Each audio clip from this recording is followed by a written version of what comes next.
The body and mind are connected, the body-mind system. So the whole person is trying to heal. Unknowingly, something's going on that's trying to heal us. But with people, consciousness is the key factor, because consciousness communicates to us that we welcome healing. The consciousness communicates to all of us, the whole system, our willingness to heal. Because if you're not conscious, then you're stuck in the unconscious, timeless repetition of the trauma. And you're stuck there repeating because you're not conscious. Repetition compulsion is there due to trauma, but trauma takes place. The part of it doesn't know time. Okay, the baby doesn't know time in the beginning, and trauma takes place. So the thing repeats. The neural circuits laid in. Repetition compulsion, trying to get that outcome, trying to get mother's love. But the present is the past, but you're still repeating it. So present is symbolic, the past. Intraoral fixations and acting out, and symbolic repetitions of the past, replays of the past, and you're just blindly repeating. Now this repetition compulsion is a huge topic in our collection here. We've got a lot of great quotes on it. Due to the pain of not getting a secure attachment style, so we go through the developmental process to have our ontological self and our golden ball. Okay, so that's a pain to out of our beingness, our identity, our feeling self, our ontological self, our sense of self, our embodiment. Yeah, we live to the extent that we feel this I, this authentic I, and the golden ball that relates to feelings, the capacity, real self.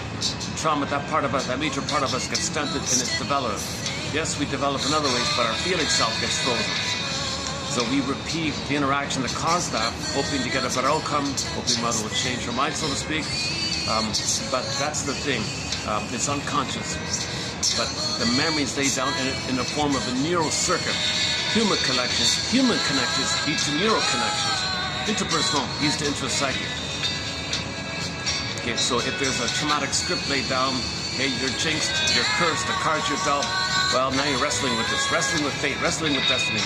Okay, that means you're going to repeat that thing that happened, hoping to change the past. Okay, you realize that doesn't make sense, but you're doing it symbolically as a communication to know the story of the past, to make yourself conscious of the past.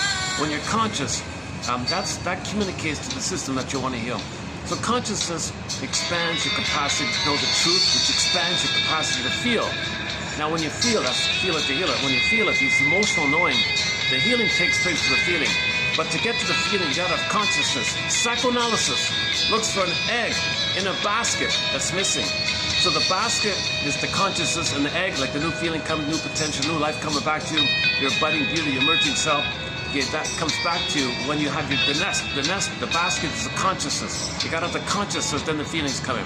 Psychoanalysis looks for an egg in a basket that's missing. Oh yeah, he's an Italian poet, that guy. I was speaking about Italy.